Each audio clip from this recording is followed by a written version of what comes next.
Bueno, muy buenas tardes para todas, muy buenas tardes para todos. Muchas gracias por sumarse a la clase de hoy, la diplomatura. Últimas clases ya, estamos en el último tramo, diplomatura de posgrado en liquidación internacional.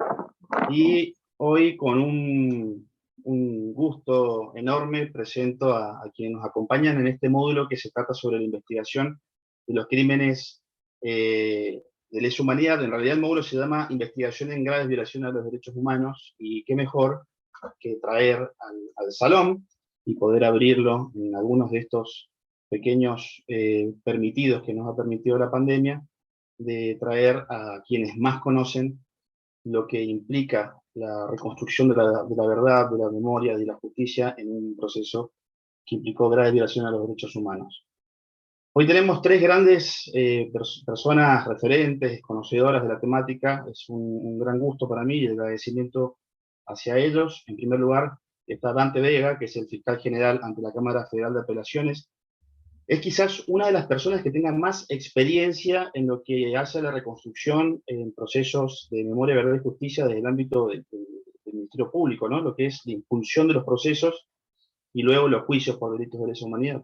Si pensamos que Robert Jackson y el equipo de fiscales de Nuremberg atravesó 12 procesos, Dante Vega ya ha superado los 15 juicios por delitos de lesa humanidad en los últimos 10 años en 4 jurisdicciones diferentes. Miren el gusto que nos podemos dar en la provincia de Mendoza de tener a uno de los fiscales con más experiencia en la materia. Pero además es el profesor de Derecho Penal, es doctor en Derecho y profesor de Derecho Penal en la Universidad Nacional de Cuyo, en la Universidad de Mendoza, de autor de trabajos bibliográficos sobre Derecho Penal, Historia Política y Derecho Procesal Penal de invaluable valor. Nos acompaña también Daniel Rodríguez Infante, que es fiscal ad hoc de la Oficina de Asistencia por Violación a los Derechos Humanos, donde, bueno, él les va a contar, se lleva adelante la investigación de estos hechos, por lo menos en lo que es la provincia de Mendoza. Pero además es una persona que ha tenido mucho camino recorrido en materia de investigación de graves violaciones a los derechos humanos, porque ha sido funcionario de la Comisión Interamericana de Derechos Humanos, ha sido integrante del grupo especial de expertos independientes que relevó la situación de los derechos humanos en Nicaragua, y en los últimos años ha hecho un fuerte trabajo desde que dejó la Comisión Interamericana en la investigación de graves violaciones a los derechos humanos cometidos durante la última dictadura en Argentina en general y en especial en la provincia de Mendoza. Es profesor de Derechos Humanos, está haciendo un trabajo brillante en materia de investigación sobre el genocidio, que pronto, ojalá, verá la luz y será de lectura obligatoria, y es un gran gusto para mí que esté presente hoy en este salón. Y también, finalmente, María Rosario Correa, Mariú Carrera, es, ¿cómo explicarles? Mariú es una bocanada de aire fresco. Cada vez que uno se encuentra con Mariú, por peor que haya sido el día que haya podido tener uno, ella pacifica, tranquiliza. Y ella es actriz, es una reconocida actriz de la provincia de Mendoza, ha compartido tabloides de escenarios en distintos lugares de la Argentina y en distintos países del mundo, y hoy nos acompaña en su calidad de integrante de la Comisión de Familiares de Detenidos y Desaparecidos de Mendoza, que es una organización fundamental en la defensa de los derechos humanos en la provincia y en general, por el aporte que han hecho, y le agradezco que en una situación o en un día de tanta sensibilidad, porque estamos en las vísperas del 24 de marzo, Día Nacional de la Memoria, nos acompañe y nos honre con su presencia. Dicho esto, y habiendo presentado al prestigioso panel, le voy a hacer la palabra a Daniel Rodríguez Infante, que, como ustedes habrán visto, quienes están haciendo la diplomatura en el aula virtual, y si no les comento a quienes también nos están acompañando, es el encargado de este módulo, así que bueno, le doy la palabra a Daniel y les agradezco a todos y a todas. Bueno, muchas gracias. Buenas tardes a todos y a todas. Primero agradezco profundamente el espacio y la posibilidad, agradezco a la facultad, agradezco al área de Derechos Humanos, la veo a Cintia, a Flor, y agradezco profundamente a Andrés, que bueno, él nos presentó a nosotros, y ustedes ya lo conocen, pero yo no puedo dejar de decir que Andrés es además de ser un amigo y un compañero de tantos años, es la persona con la que nos iniciamos hace varios años ya, más de lo que quisiera, en el mundillo del derecho internacional de los derechos humanos, y con quien tengo el gusto de seguir trabajando codo a codo hasta el día de hoy en la oficina de Lesa Humanidad y en muchos otros espacios, por supuesto, académicos y profesionales. Así que es un gusto, agradezco el espacio y sobre todo agradezco compartirlo bajo Andrés, bajo la dirección de Andrés que conduce esta diplomatura. Celebro el espacio, siempre digo esto, y puede parecer medio cliché, pero creo que estos espacios son fundamentales. De hecho, un poco de eso me parece interesante charlar hoy, porque creo que es fundamental en una diplomatura sobre litigio internacional que un tema como este ocupe un lugar central. Y es fundamental porque francamente creo que el derecho tiene que ser una herramienta para luchar contra la impunidad, el derecho tiene que ser una herramienta para luchar contra las injusticias, o no tiene mucho sentido, no tiene mucha razón de ser si no sirve para eso. Entonces, francamente creo que el hecho de que en una diplomatura sobre litigio podamos conversar sobre cómo el litigio, cómo las herramientas de litigio y cómo la estrategia jurídica que fueron desarrollando en Argentina los organismos de derechos humanos fue generando este verdadero proceso de memoria, verdad y justicia, me parece central. Así es que celebro que en esta diplomatura exista con un espacio central este tema. Y por supuesto me honra, además de agradecer a Andrés, a la Facultad del Espacio y de celebrar este encuentro, me honra compartirlo con quienes me toca compartirlo ahora. Andrés, ya hablo de ambos. Bueno, Dante, además de también ser mi amigo y mi compañero, al igual que Andrés, es un referente absoluto en este tema. Es un fiscal que ha atravesado tantos juicios de lesa humanidad con una convicción, con un compromiso y con una seriedad y una solvencia que todos miramos para saber hacia dónde ir. Así es que, bueno, y además comparto codo a codo con Dante tantos espacios en la oficina, en tantos juicios, que me enorgullece compartir también junto a tantos otros. Así que, bueno, nada, me gusta estar aquí. Mariú, es muy difícil hablar de Mariú, ya lo dijo Andrés. Mariú es la persona que logra decir con palabras o con su arte lo que todos quisiéramos decir sobre el proceso de memoria, verdad y justicia, y no sabemos cómo. Ella encuentra la forma y todos escuchamos y aprendemos de ella. Entonces, para quienes orbitamos cerca de Mariú, siempre es un lujo tenerla, y por suerte me toca hablar antes de Mariú, porque hablar después de ella es virtualmente imposible. Así es que, bueno, honrado de estar con ustedes dos. Agradezco la participación de todos y todas las alumnos, los y las alumnos y alumnas que están aquí. Sé por Andrés que son, bueno, y lo conversábamos hace un momento, que la mayoría son hermanos de otros países de América Latina, nos acompañan, por lo que dijo, de Chile, de Guatemala, de Brasil y de otros lugares, que lamentablemente estamos hermanados también por las experiencias, por las grandes experiencias criminales que nos atravesaron a todos los países casi por igual. Entonces me parece que es un tema que compartimos y en el que lamentablemente coincidimos en nuestras experiencias nacionales, y celebro bueno, que esta justamente sea un espacio de reflexión con compañeros y compañeras de otros países que se interesan por estos temas y que, bueno, nos invitan todo el tiempo a todos y a todas a reflexionar. Yo, justamente como esta es una diplomatura en litigio, lo que pensé para hoy es transmitir la experiencia argentina, particularmente teniendo en cuenta, como charlamos, que gran parte de ustedes no son de aquí. Por supuesto, seguramente conocen la experiencia argentina o parte de la experiencia argentina, pero me parece importante transmitirlas por lo que decía al principio, porque creo que, digamos, lo que muestran estos más de 40 años de juzgamiento de los crímenes, de lo que llevó al estado actual de juzgamiento de los crímenes de lesa humanidad en Argentina, demuestra cómo los familiares, como Mariú, las víctimas sobrevivientes, los organismos de derechos humanos en general, lograron encontrar en el derecho, utilizaron las herramientas que existían para luchar contra la impunidad, y además fueron centrales y protagonistas en la creación de nuevas herramientas. Y esto me parece algo muy interesante cuando uno piensa la experiencia argentina y cómo a partir de esto se exportaron ciertos modelos positivos en materia de juzgamiento de graves violaciones a los derechos humanos.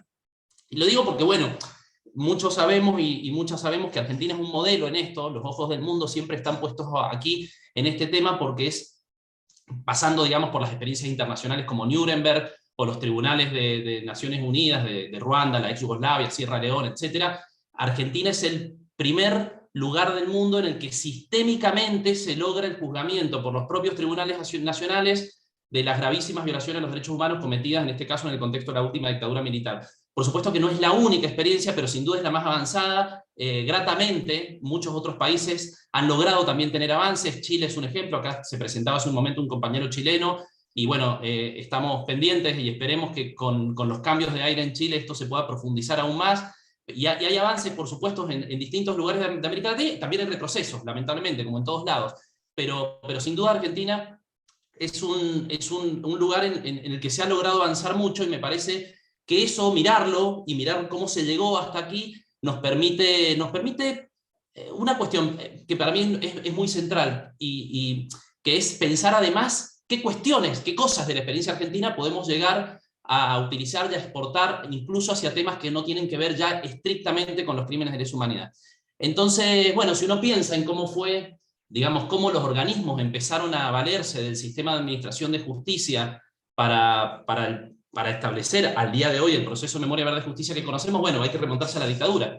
Y si uno piensa en la dictadura, los familiares, las madres, las abuelas, peticionaban ante los tribunales, peticionaban en ese momento por la aparición con vida de sus seres queridos, denunciaban las privaciones de libertad, denunciaban las torturas. Por supuesto, el Poder Judicial no hacía absolutamente nada, era un Poder Judicial silente. Hoy sabemos que fue un Poder Judicial en gran parte cómplice de aquellos delitos, y ahí está la respuesta, al menos parcial, a por qué no hacían nada. En Mendoza tenemos un caso que fue muy emblemático, en el que se terminó condenando a prisión perpetua a 4 ex magistrados federales, precisamente porque la omisión sistemática de investigar los delitos que estaban obligados a investigar y que les ponían en conocimiento a los familiares y las víctimas, justamente fue considerado un aporte indispensable para los propios delitos que cometía el aparato represivo estatal, con lo cual fueron condenados como partícipes primarios de los delitos perpetrados por las Fuerzas Armadas de Seguridad. Pero volviendo al tema de la herramienta y del sistema de administración de justicia, desde el día cero los familiares y las víctimas acudieron al sistema de administración de justicia, por supuesto a sabiendas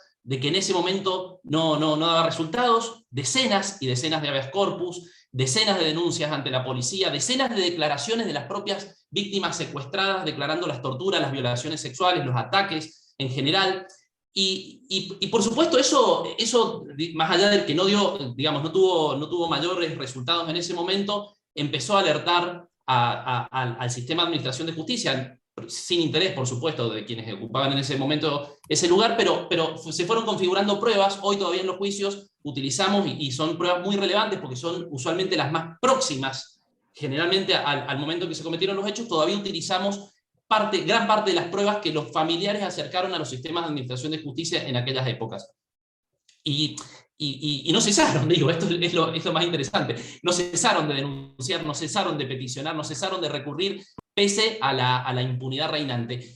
Pero obviamente como ahí no encontraban demasiada salida, empezaron a diversificar el modo de lucha contra la impunidad, y ya empieza a aparecer un actor relevante, y que ustedes conocen, porque en parte de eso versa la diplomatura, que es la Comisión Interamericana de Derechos Humanos. Los familiares, las víctimas sobrevivientes, sobre todo las personas que habían logrado exiliarse y habían logrado escapar del cerco represivo, empiezan a generar cierta presión y se logra que la Comisión Interamericana de Derechos Humanos visite a la Argentina en el año 1979. Pensemos que el sistema interamericano estaba todavía recién desarrollándose, y sin embargo esa visita de la Comisión, que bueno, muchos y muchas recordarán, es la época en la que Videla decía justamente, parafrasear, digamos, haciendo una suerte de alegoría de la eventual visita a la Comisión: en Argentina somos derechos y humanos. Eso es lo que decía el principal responsable del aparato represivo estatal en aquella época. Pero bueno, en definitiva, pese a todas las resistencias, la Comisión vino, no le quedó otra a la dictadura, aceptó la visita a la Comisión, y no voy a hablar mucho sobre eso, simplemente me parece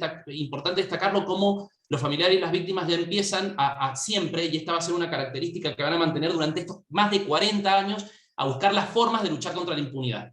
Intentaron en el Poder Judicial local, que claramente, y en gran parte por su complicidad con el aparato represivo, no hacía nada. Intentaron ante el sistema interamericano, lograron una visita a la Comisión que fue muy importante. Ustedes, hubo un informe, yo no sé, Andrés, creo que no lo hemos subido, pero lo podemos subir, el informe de la Comisión, al aula virtual. Me parece que es interesantísimo porque le dice al mundo, un organismo internacional, lo que estaba pasando aquí, pese a los intentos de la dictadura de esconder lo que ocurría en la ESMA, de hacer reformas edilicias para que no encontraran los lugares. En definitiva, se recibieron miles y miles de denuncias, y eso dio lugar a un informe formidable por parte de la Comisión Interamericana. ¿Y quiénes estaban detrás? Como siempre, los organismos de derechos humanos, las víctimas y los familiares, que han sido, sin duda alguna, el motor central de toda la historia que tiene que ver en Argentina con el juzgamiento de los crímenes de lesa humanidad. Y después, bueno, uno piensa en yo voy a hacer como algunos hitos particulares, imposible abarcar en una charla de 15 a 20 minutos, que es lo que intentaré no excederme, y por favor, Andrés o Cintia o Florencia me avisan si me estoy excediendo, pero bueno, intentaré concentrar esto. Entonces voy a tomar algunos hitos, pero digo, uno después piensa en el retorno de la democracia y en el gobierno del entonces presidente Alfonsín, justamente que tuvo un rol central en su campaña, el cómo se iba a enfrentar ese retorno democrático bajo el juzgamiento de los crímenes ocurridos en el marco de la última dictadura militar, y es un retorno auspicioso que empieza con ya con una institución jurídica sin precedentes y que después va a ser replicada en muchos lugares del mundo, como es la CONADEP, una comisión por la verdad, una comisión que en principio no tenía facultades jurisdiccionales, porque justamente era una comisión ajena, exógena al Poder Judicial, pero que claramente va a tener un impacto después en el Poder Judicial. ¿Por qué? Porque el informe de la CONADEP, que quienes no son de Argentina probablemente lo conozcan como Nunca Más, que es el informe final de la CONADEP, fue la base del juicio de las juntas. Entonces, en definitiva, una comisión que estableció investigaciones no jurisdiccionales tuvo claramente un impacto a nivel jurisdiccional, dando sustento en gran parte a lo que fue el juicio de las juntas. Entonces, digo, ese retorno democrático alentador, juzgando a los máximos responsables de lo que había sido el accionar represivo estatal, estableciendo una comisión de la verdad, que después, como digo, se han establecido comisiones de la verdad en Brasil, en Guatemala. Hay una experiencia similar al informe Nunca Más, que es Memorias del Silencio, que es el informe de la Comisión Guatemalteca, que es súper interesante. Hay comisiones de la verdad en Uruguay, en Chile. Bueno, en definitiva, es un modelo que empezó a replicarse en muchos otros lugares, y me parece que empieza a mostrar otro aspecto que quiero destacar del proceso de memoria de verdad y justicia, que es la creatividad que tuvieron las víctimas y los familiares frente a la necesidad de luchar contra la impunidad. Y bueno, después viene lo que muchos y muchas ya conocemos, las leyes de impunidad, ¿no? Este retorno alentador que empieza a encontrar serias resistencias por parte del entonces a un poderoso aparato militar, y que deriva, no quiero tampoco entrar en mucho detalle, pero deriva en las denominadas leyes de impunidad. Primero en la ley del punto final, y más adelante en la ley de obediencia debida, y luego más adelante en los indultos que terminaron de cerrar el panorama de la impunidad. Pero sí, lo que me interesa destacar aquí es, por ejemplo, con la ley de punto final, ¿qué hacen las víctimas y las familias? La ley de punto final se sanciona en diciembre del año 1986 y estableció un plazo de 60 días para quienes no estaban prófugos. Si no eran llamados a prestar declaración indagatoria en esos 60 días, bueno, se quedaban afuera. Entonces, bueno, ¿cuál fue la estrategia? Y estaba sancionada en diciembre, todos, bueno, quizás no lo saben, pero cuento a los alumnos y alumnas extranjeros, en enero acá está la feria judicial, con lo cual en principio de esos 60 días quedaban solo 30, porque difícilmente era previsible que en la feria se pudieran generar muchas imputaciones, y sin embargo pasó exactamente lo contrario. Los organismos de derechos humanos, las víctimas, los familiares, peticionando y logrando que en esos 30 días de feria se trabajara de una forma intensa y se lograran muchas imputaciones. Y bueno, por supuesto, esto no tuvo un recorrido muy largo porque terminó poco tiempo después con la ley de obediencia debida y más adelante con los indultos. Pero insisto, me interesa traer la mirada en qué hizo la sociedad argentina motorizada por los organismos, las víctimas y los familiares en este proceso. Entonces siempre buscando los modos, nunca claudicando, y siempre con esta persistencia y esta tenacidad que, insisto, ha marcado todo el proceso de memoria, verdad y justicia. ¿Y qué ocurre? Digamos, que acá hay otro suceso jurídico que para mí es importantísimo destacar. ¿Qué ocurre con las leyes de impunidad? Bueno, ahí se cerró, ¿no? Porque aparte el Poder Judicial entendió las leyes de impunidad en clave política. Las leyes de impunidad tenían algunas excepciones. Se supone que por ejemplo, las causas por apropiación de niños y niñas cometidos durante el terrorismo de Estado debían seguir siendo investigadas, porque no estaban abarcadas por la ley de impunidad. Y sin embargo, fueron muy pocos los casos que avanzaron, porque el Poder Judicial, como siempre, como es habitual, leyó en clave política y dijo, bueno, hasta aquí llegamos, esto se acabó, y entonces las puertas se cerraron. ¿Qué hicieron los organismos de derechos humanos? Los organismos de derechos humanos miraron hacia dónde ir, y se generó un suceso para mí jurídico fundamental, que es particularmente llamativo, que son los juicios por la verdad. Si uno piensa, y esto lo decía hace un par de días en otra charla que me tocó estar justamente en vísperas del Día por la Memoria, del 24 de marzo, y decía esto, bueno, si uno piensa en el proceso penal, que por definición está dirigido a determinar la responsabilidad que puede tener una persona por determinado hecho, bueno, los juicios por la verdad son algo por lo menos bastante llamativo, juicios inacusados que se llevaban a cabo ante los tribunales penales. Y bueno, justamente esto se logró al amparo del denominado derecho a la verdad, que había sido desarrollado particularmente en el ámbito del Sistema Interamericano de Derechos Humanos, y se logró que frente a las leyes de impunidad los tribunales igual produjeran prueba que aún hoy se usa en los juicios, hoy sí, juicios puros y duros, digamos, juicios penales, pero se utiliza todavía aquella prueba producida durante los juicios por la verdad. O sea, no solo tuvo en su momento un efecto fundamental, porque frente a la impunidad permitía por lo menos avanzar sobre saber lo que había ocurrido con las personas desaparecidas, a dónde habían estado, quiénes los habían visto, dónde podían haber sido enterrados, o qué habían hecho con sus restos, sino que además se produjo prueba que 20 años después comenzó a ser utilizada en los juicios penales. Pero además, digo, en los juicios por la verdad uno puede pensar en algunos casos paradigmáticos, como el caso de Viñones o el caso de Carmen Aguiar de la Pacó. Hay una cuestión interesante. Los juicios por la verdad, yo me refiero particularmente a los que se celebraron en sede penal. Digo, tribunales penales sin acusados, remitiendo oficios, realizando inspecciones, pidiendo informes y produciendo pruebas. Pero también se recurrió, por ejemplo, al mecanismo de habeas data, porque la Corte clausuró estos intentos de juicios por la verdad. Carmen Aguiar de la Pacó fue uno de los casos paradigmáticos donde, luego de avanzarse un poco, la Corte dijo esto no se puede, y cerró ese proceso, que después va a terminar en el sistema interamericano. Ya les voy a mencionar algo sobre eso, pero en paralelo, ¿qué hacían los organismos? Bueno, se cierra acá, hagamos otra cosa, hagamos una habeas data. Por supuesto, acompañado por las organizaciones de derechos humanos que surgieron al fragor de la lucha contra la impunidad, como es el CELS, que fue un actor muy relevante en acompañar jurídicamente todas estas iniciativas, pero siempre detrás los organismos de derechos humanos. Y entonces, a través del mecanismo de habeas data, esto sí fue convalidado por la Corte, se seguía, en definitiva, intentando buscar pruebas y saber qué había ocurrido en el marco de la última dictadura militar.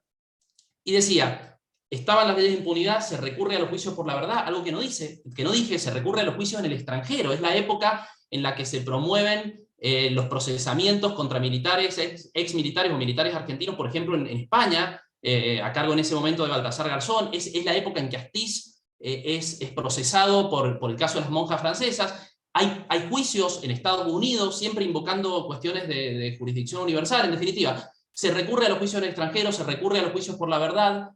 Los juicios por la verdad tienen un desprendimiento en el sistema interamericano que ya voy a mencionar, y se recurre ya directamente al sistema interamericano nuevamente, al mismo sistema interamericano al que se habían, digamos, propiciado que visitara en 1979, vuelve a tener incidencia en el marco particularmente de la vigencia de la vigencia de las leyes de impunidad. Y ahí se pueden citar distintas cuestiones, pero yo les mencionaría ahí dos informes que me parecen muy importantes. Primero, un informe que es el 2892, en plena vigencia de las leyes de obediencia debida y punto final, donde la Comisión Interamericana ya desde aquella época decía que las leyes de obediencia debida y punto final eran inconvencionales e incompatibles con la Declaración Universal de Derechos y Deberes del Hombre y con la Convención Americana sobre Derechos Humanos, un pacto de San José de Costa Rica. Bueno, tardamos varios años en que la justicia argentina llegara a la misma conclusión, como ustedes saben, y ya lo voy a referir, eso ocurrió con el fallo Simón, pero desde el año 92 la Comisión Interamericana venía diciendo, miren, esto no puede ser, estas leyes no pueden funcionar, son incompatibles con los compromisos internacionales asumidos por el Estado argentino. ¿Y quién llevó todo esto al sistema interamericano? ¿Quién buscó esa alternativa?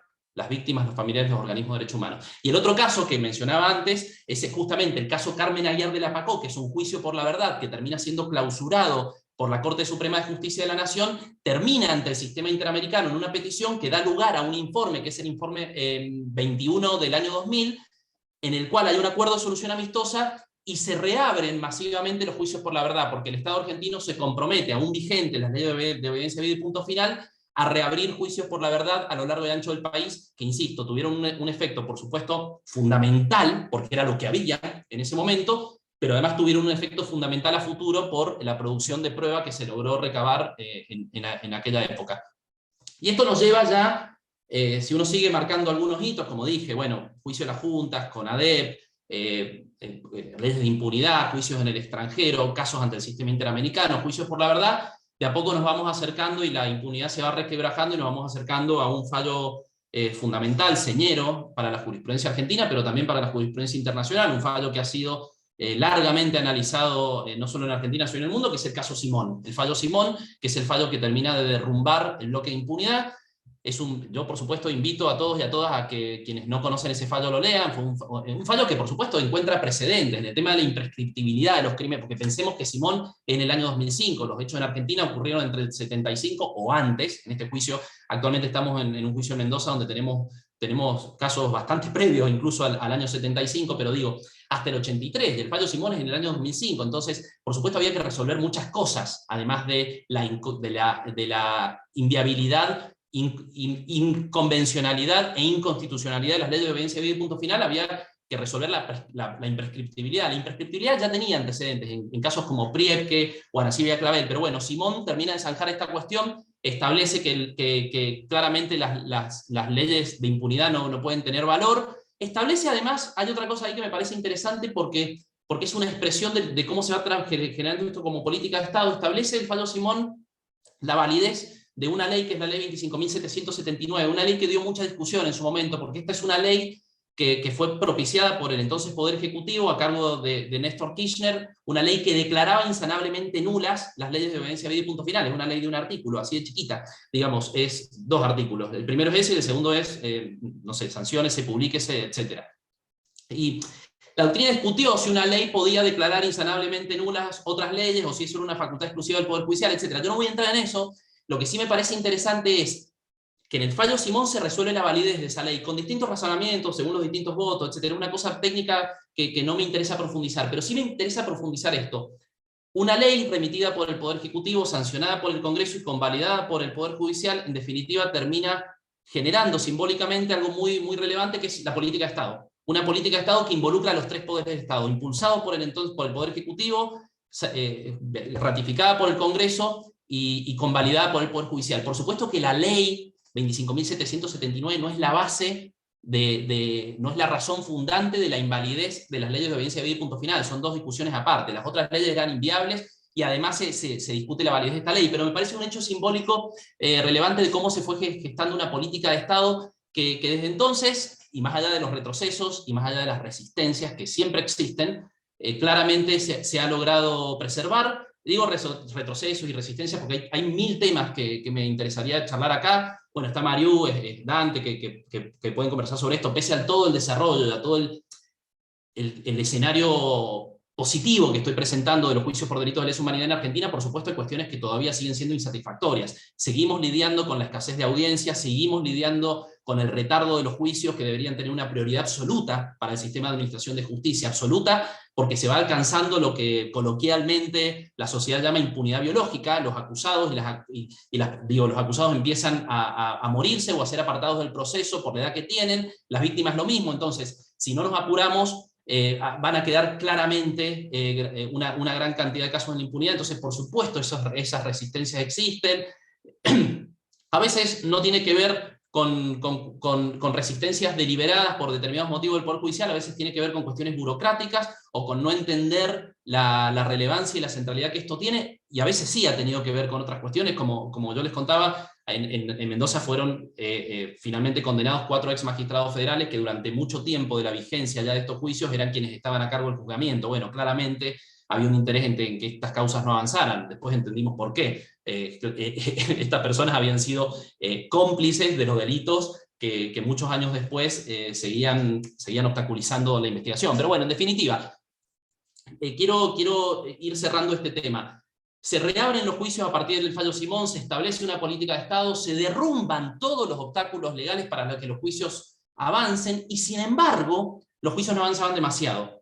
Digo, avanzaban, ya no habían obstáculos legales, esto es del año 2005, pero si uno mira el año 2007, 2008, 2009, iban ahí, sin un desarrollo muy vertiginoso.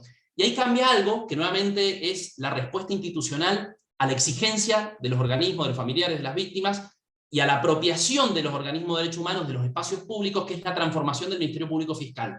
El Ministerio Público Fiscal, que tradicionalmente se había caracterizado hasta entonces por distintas cuestiones, por espejar la estructura del Poder Judicial, por instruir o investigar las causas en forma separada, que es el modo en que siempre se había hecho en cualquier otro tema. Bueno, por una serie de cuestiones, muchas de ellas burocráticas, que atentaban contra la investigación de un fenómeno criminal como este, que es un fenómeno criminal de masas, que implica otra mirada para poder abordarlo eficientemente. El Ministerio Público Fiscal se transformó a partir de eso. En el año 2007 se creó la entonces Unidad de Seguimiento en Causas por Violaciones de los Derechos Humanos, que después va a ser jerarquizada como Procuraduría de Lesa Humanidad, que hoy es por ley orgánica del Ministerio Público una de las áreas reconocidas legalmente en la estructura del Ministerio Público Fiscal, y es un área central.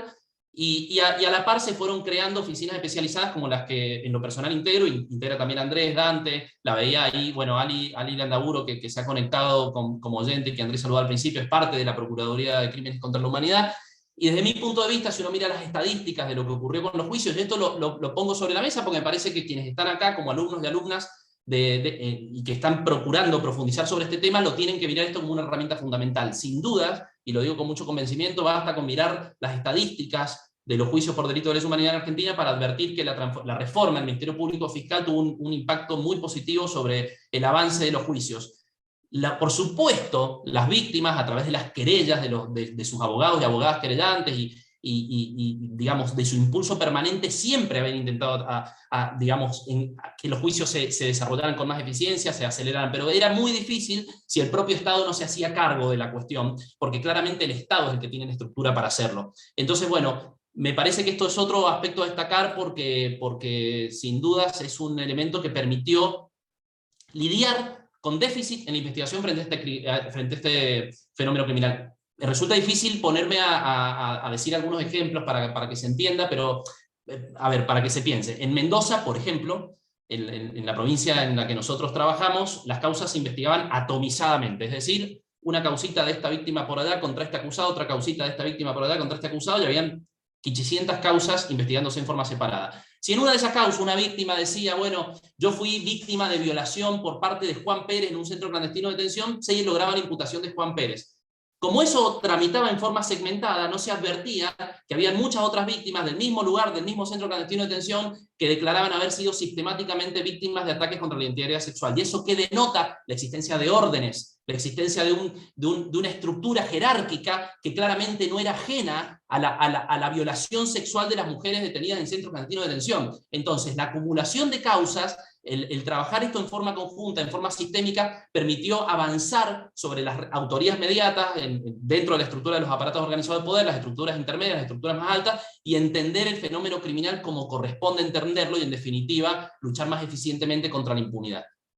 Y con esto voy terminando, no sé no sé cómo voy con el tiempo, pero quiero decir un par de cuestiones más que me parecen muy importantes sobre los juicios. En los juicios nosotros hemos, con Dante varias veces contestado presentaciones que a mí me han llamado particularmente la atención, presentaciones hechas por las defensas, y a veces muchas de ellas por las defensas oficiales. Se podría discutir cuál es el rol de las defensas oficiales en estos juicios y cuál es el margen que tienen o no, o que deberían tener o no para plantear este tipo de cuestiones, pero se han planteado en los juicios cuestiones que uno creía, por lo menos en los juicios, que estaban superadas. Cuestiones que a veces se sostienen por fuera de los juicios, donde no hay prueba, donde se discute sin sustento. Cuestiones como la guerra, cuestiones como el mito de los dos demonios, cuestiones como el algo habrán hecho. Bueno, eso en algunos juicios no mucho intentó ser introducido, sin ningún éxito. ¿Y por qué sin ningún éxito? Porque en los juicios está la prueba, y justamente la ventaja que ofrecen los juicios para cualquier tipo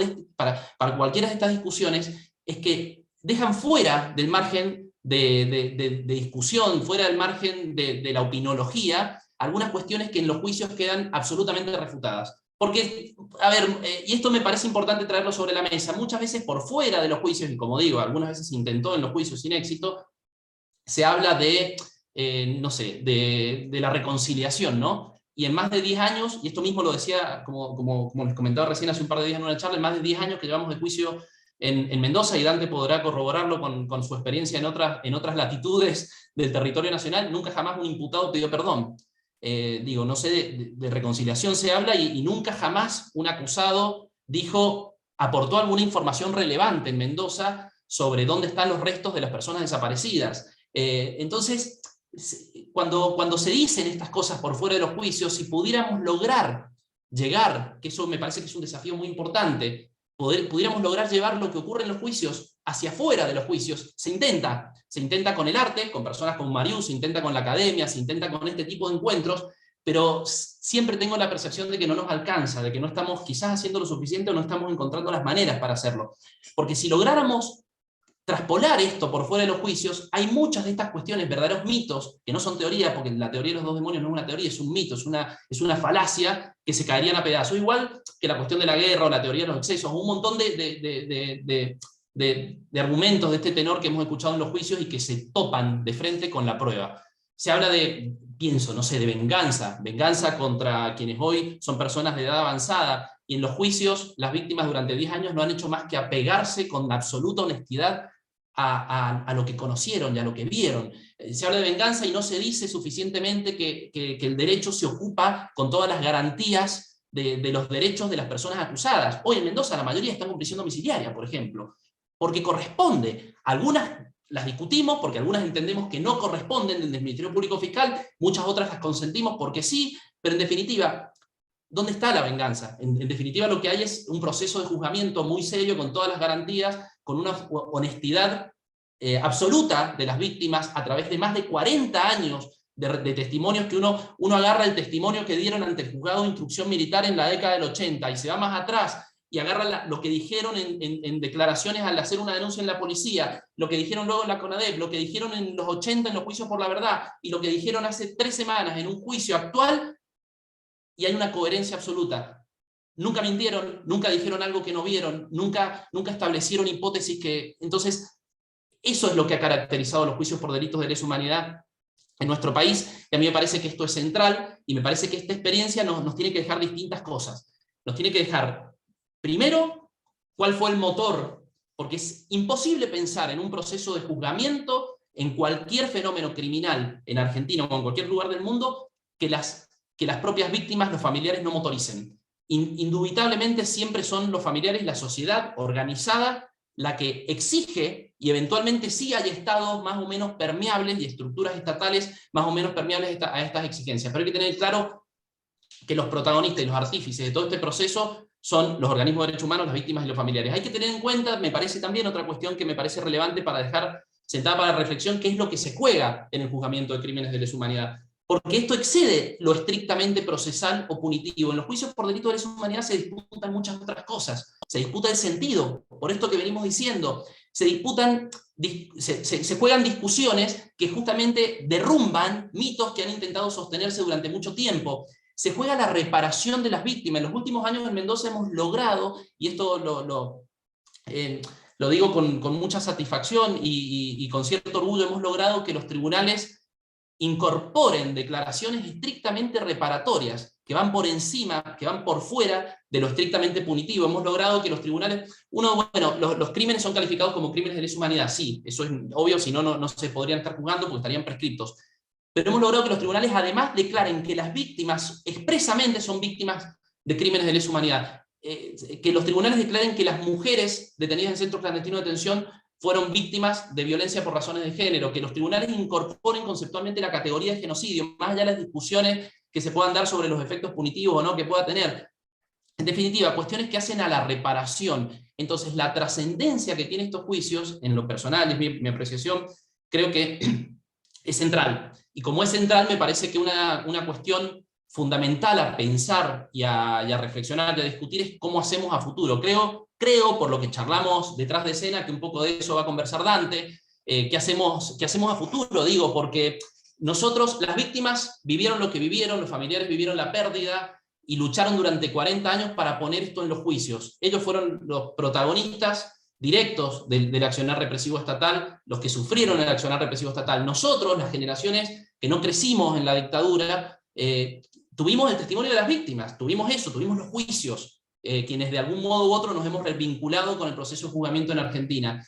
Y bueno, las generaciones que vengan después, a medida que nos distanciemos de los juicios y de la dictadura, no van a tener esto. Entonces me parece que un desafío, y que creo que es súper interesante, y con esto voy a dar pie a Dante, es justamente pensar cómo seguimos, ¿no? Pensar cómo sigue, pero más allá del juzgamiento, más allá de lo que significa la justicia que se ha logrado alcanzar y la que resta por alcanzar, que siempre va a ser parcial. Muchas veces nos preguntan, bueno, ¿cuántos juicios quedan ahí? Tantos como podamos, nunca vamos a terminar, porque el fenómeno criminal es inabarcable. Siempre trabajamos bajo la sensación de que estamos en deuda, pese a todo lo que intentamos hacer. Bueno, pero por fuera de eso hay otras cosas que me parece que son relevantes pensar y que pueden implicar la extrapolación de lo que ha sido el proceso de memoria, verdad y justicia en Argentina hacia otras cuestiones que pueden ser relevantes. Gracias. Muchas gracias, Dani. La verdad que no dan ganas de dejar de escucharte, pero bueno, el tiempo, y eso que no te hicimos ninguna seña. Excelente, como siempre. Por lo que entendí, que habían hablado ustedes, le doy la palabra al doctor Dante Vega. Muchas gracias, Andrés, por las palabras, por la invitación. Gracias, Daniel. Comparto lo que dijo Daniel, es siempre mejor hablar antes que Mariú, para luego recibir la bocanada de aire fresco, ¿no? Aprovecho para saludar a quienes nos están escuchando, quienes están participando de esta reunión. Si entendí bien, ahí no solamente personas de aquí, de Mendoza, de otras provincias del país, sino de otros países, de 4 países al menos, ¿no? España, Guatemala, Chile, Brasil. Saludo también a mi amiga Alicia Landaburu, que está presente, que nos está escuchando, y a todas y a todos, bienvenidos y gracias por esta invitación y por esta oportunidad de charlar de estos temas apasionantes. Yo acá me sumo a catedráticos, a gente que hace de esto un estudio científico, como Andrés, como Daniel. Lo mío sí es una experiencia formidable que he tenido como persona, intervenir en los juicios como fiscal, y también estudio esto, digamos, en forma amateur, pero vamos a tratar de, haciendo esta aclaración, ir al tema que algo, o sea, ha perdido sorpresa porque cometí el error de comentar con Daniel hoy a la mañana el tema. Y con Daniel en los juicios me ha ido bien manteniendo el misterio, porque mantengo el misterio, entonces él me pregunta, ¿de qué vas a hablar? ¿De qué vas a hablar? Entonces yo mantengo el misterio y lo sorprendo, y de paso no me quita letra. Pero acá fue imposible porque le hice una pregunta sobre, y bueno, y él ya habló en parte lo que voy a decir, pero no importa. A eso va mi intervención de hoy. Hay una cuestión previa que les quiero comentar, que es la siguiente. Si nos preguntamos cuándo comienza la justicia retroactiva en Argentina, y todos vamos a decir casi inmediatamente con el juicio de las juntas militares. Pero hubo en su momento una polémica que no terminó de cuajar, no fue porque, y felizmente no llegó a cuajar, porque en su momento, en un momento determinado se discutió, bueno, justicia retroactiva comenzó en rigor en 2005, ¿no? Con el fallo que citó Daniel, a partir del fallo Simón en adelante. Y lo anterior no es propiamente justicia retroactiva. Pero es que lo que ocurre es que los sucesos, con el paso del tiempo, decantan y adquieren su verdadera significación. Daniel mencionó la Comisión Nacional de Desaparición de Personas. Esto ocurrió con esta comisión y con su informe. En su momento, los organismos, estoy hablando de la transición, 1982-83, los organismos de derechos humanos y las víctimas en general descreían profundamente el sistema de justicia argentino. Esto es, creían que la justicia argentina no iba a juzgar a nadie por los delitos cometidos durante el terrorismo de Estado. Entonces sostenían que el ámbito natural para desarrollar cualquier investigación en el ámbito parlamentario. Y bregaban por una comisión parlamentaria, bicameral, para que investigara esto. Alfonsín tomó una decisión contraria a esta tesitura, lo que le valió el primer gran enfrentamiento con los organismos, que es crear una comisión en el marco del Poder Ejecutivo. O sea, es una comisión creada por el Poder Ejecutivo, e invitó a personas destacadas de distintos ámbitos y, por supuesto, del ámbito de los derechos humanos, de los organismos. Los organismos se negaron a integrar, en su mayoría, integrar la CONADEP, pero se dio un fenómeno particular, que se negaron, pero al poco tiempo empezaron a integrarse. No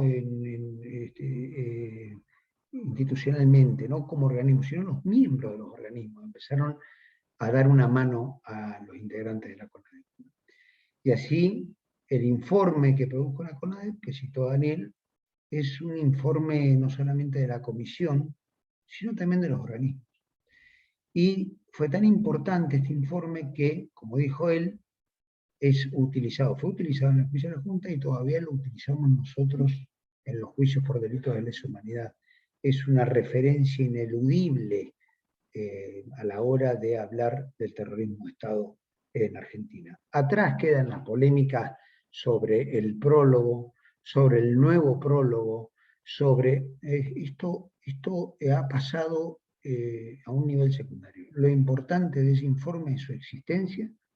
Lo importante de ese informe es que determinó la sistematicidad del terrorismo de Estado, y allí está para siempre, y como dijo Daniel, fue replicado en otros países, por lo tanto su significado permanecerá para siempre. Y también ocurrió con el juicio de las juntas militares, que si uno se pone a estudiarlo históricamente, es la consecuencia de la teoría de los dos demonios. Sí, el origen del juicio de las juntas militares son los dos decretos que dictó Alfonsín en diciembre de 1983. En un decreto ordenó el juzgamiento de las cúpulas guerrilleras, de las organizaciones armadas. Claro, había un problema con las cúpulas de las organizaciones armadas. La mayoría estaban muertos o desaparecidos, entonces hubo que seleccionarlo cuidadosamente para perseguirlos, y ordenó el juzgamiento de las 3 primeras juntas militares. Bueno, ese juicio se hizo 2 años después, y más allá de las cuestiones que se suscitaron en ese juicio, algunas cuestiones jurídicas, como separar la responsabilidad de las juntas precisamente por juntas, y no interpretarlo como un todo, no incorporar los delitos sexuales, la selección de los casos. Ese juicio quedó para siempre como el símbolo de la justicia retroactiva argentina. Y decantó, y pasa lo mismo que con el informe de la CONADEP. Hoy es cita prácticamente obligada en los juicios de lesa humanidad. Entonces, toda la polémica que lo envolvió ha pasado al olvido, y ha quedado el juicio como tal y la sentencia que emanó el tribunal, que luego fue confirmada por la Corte Suprema con modificaciones. Ahí he mencionado, Daniel mencionó la visita de la Comisión Interamericana y el informe que se ha sido subido, entiendo, ahora. Bueno, ahí, con el informe de la Comisión Interamericana de Derechos Humanos, que informe preliminar en fines de 1979, informe final en 1980, en abril.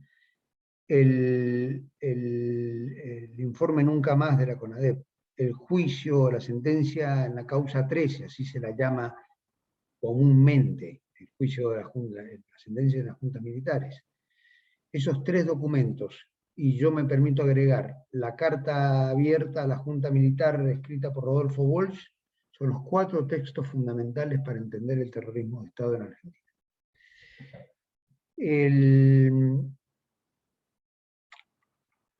Y luego viene la etapa de la impunidad, como explicó Daniel, y tras la etapa de la impunidad, en 2005,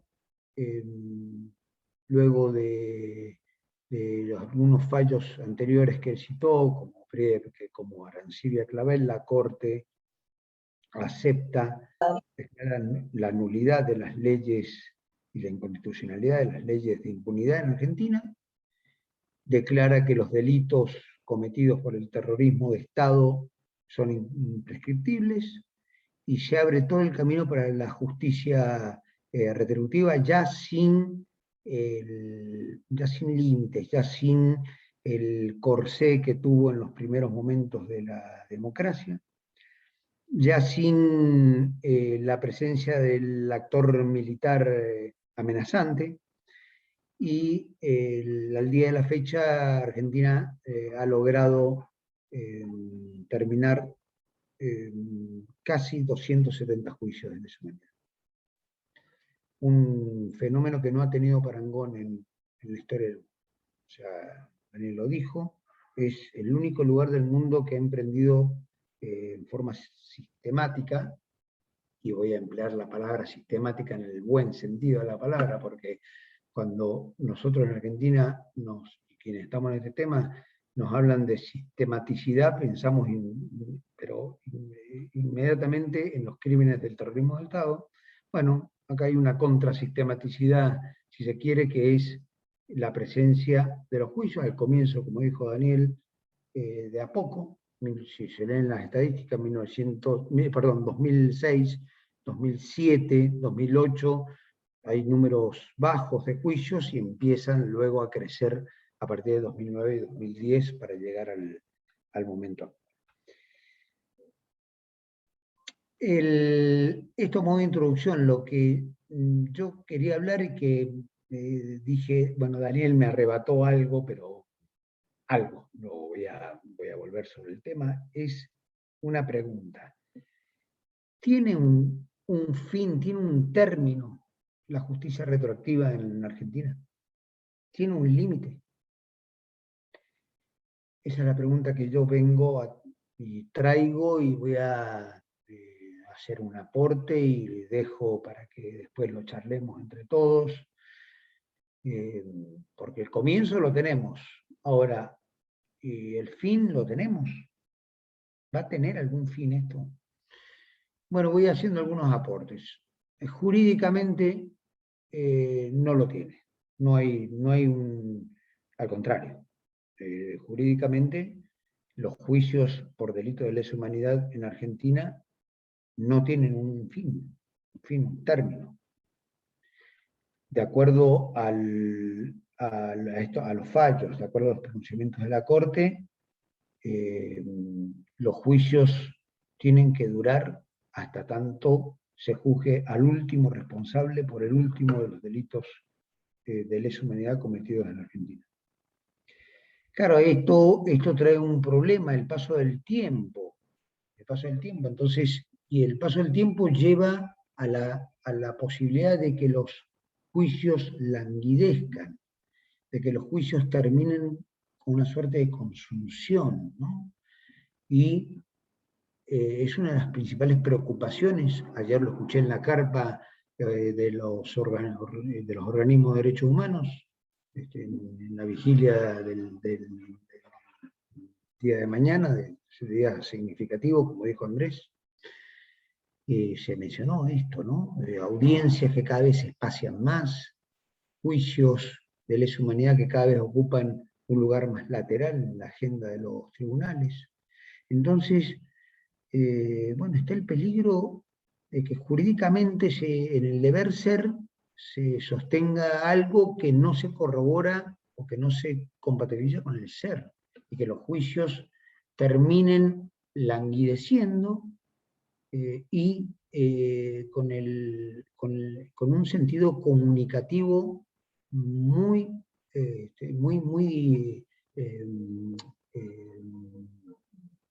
perverso, un sentido comunicativo muy difícil de digerir para todos los que estamos en este proceso, pero sobre todo para las víctimas. ¿Cómo le explicamos a las víctimas que los juicios languidecieron? Y bueno, y esto lleva también aparejado una cuestión política, una cuestión comunicacional, una cuestión política. O sea, finalmente los perpetradores marcaron el final de la justicia retroactiva.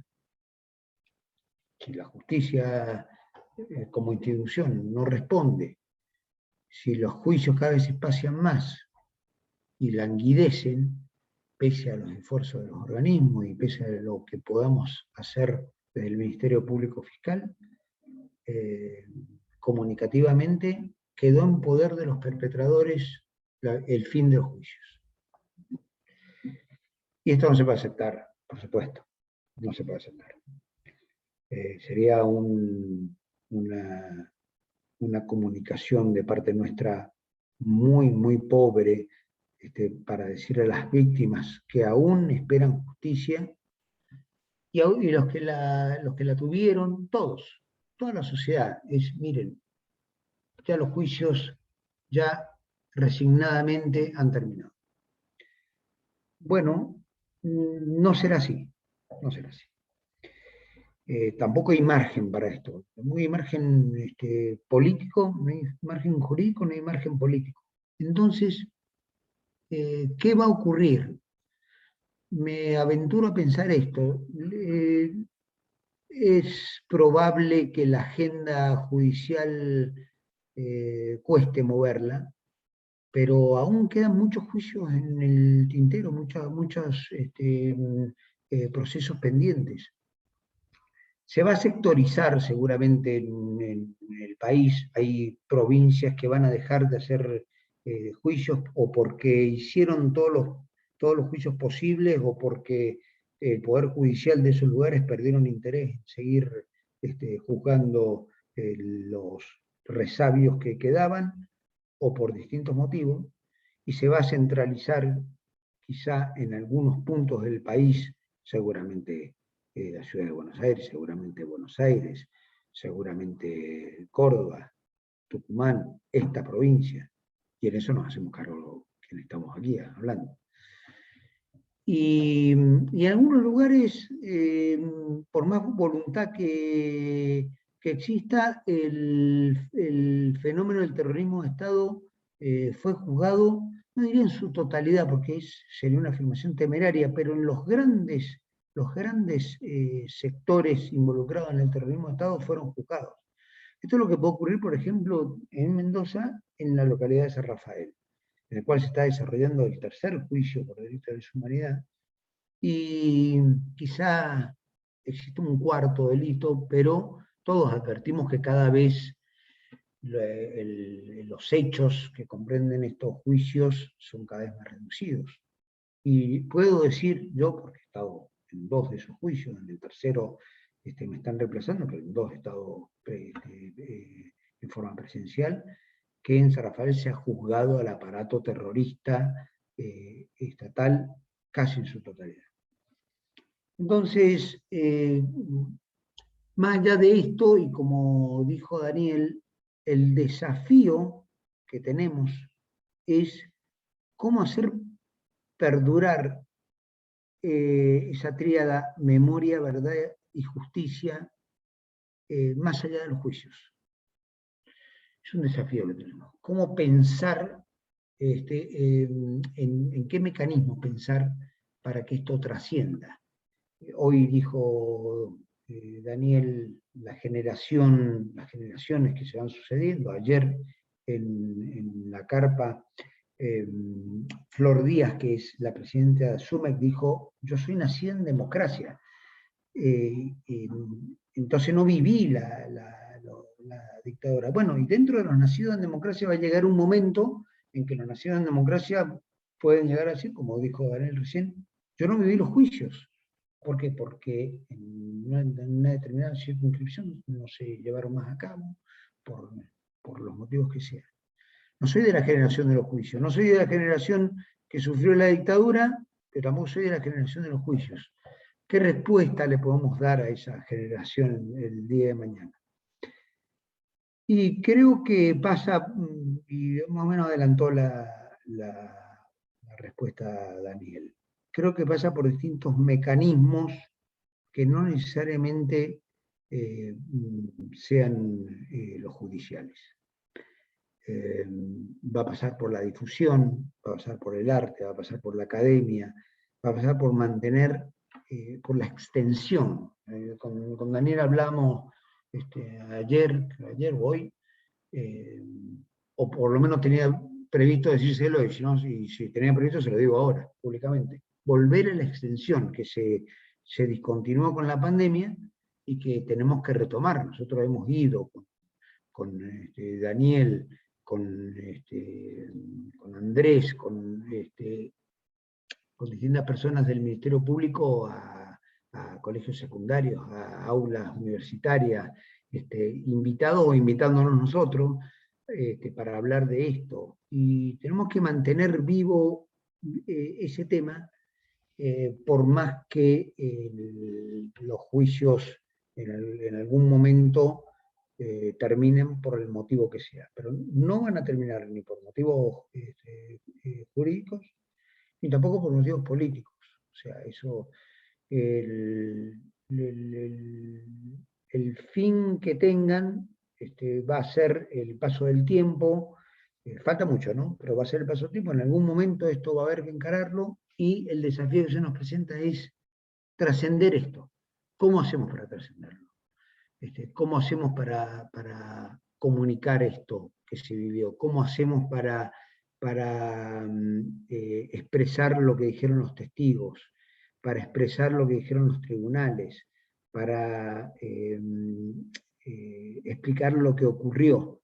Y va ahí de la mano de estos recursos que tenemos a mano para implementarlos. Entonces, la reflexión final es esta, ¿no?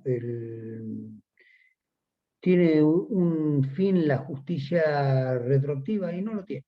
O sea, no lo tiene porque si por justicia retroactiva pensamos la judicialización pura y dura, como dijo Daniel recién, ¿no? El juicio, no ya por la verdad, el juicio en sentido propio, con imputados, con una acusación y con una sentencia, bueno, ahí alguien puede decir, bueno, en algún momento se va a terminar esto.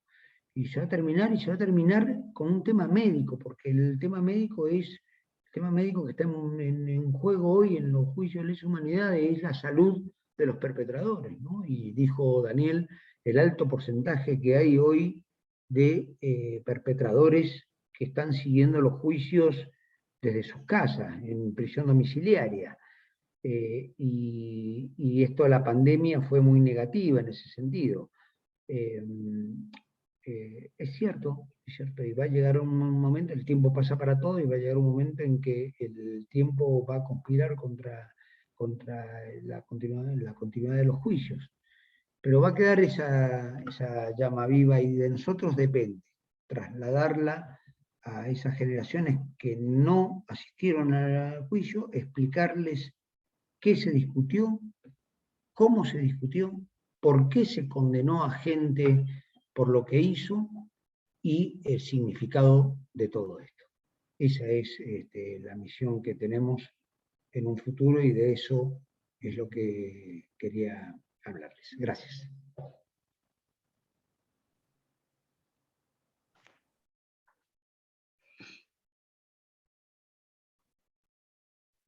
No sé si se me escucha. Sí. Creo que Andrés y Cintia han perdido conexión, así que vamos a continuar mientras ellos pueden retomar con Mario. Bienvenida, Mario. Gracias. Bueno, realmente muy agradecida por esta convocatoria, por compartir este importantísimo espacio, por poder ser una parte de